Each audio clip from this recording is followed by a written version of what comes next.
SoCo Customs. We're back here with another Wheel Wednesday. But before we commence, have you subscribed to us yet? Give you a couple of seconds. All right, much better. So what we have here is the Moto Metal Hydra. This is a brand new wheel for 2019. A lot of people are getting really excited about it because of these inserts on the inside.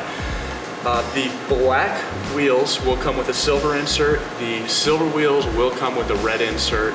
We're very excited to see what sort of things they do with those in the coming years, if they change up colors and try to take it to the rock stars or anything like that. So this example is a 20 by 12. They do come in a 17 by 9, an 18 by 8.5, a 20 by 10, a 20 by 12 right here, a 22 by 10, and a 24 by 14.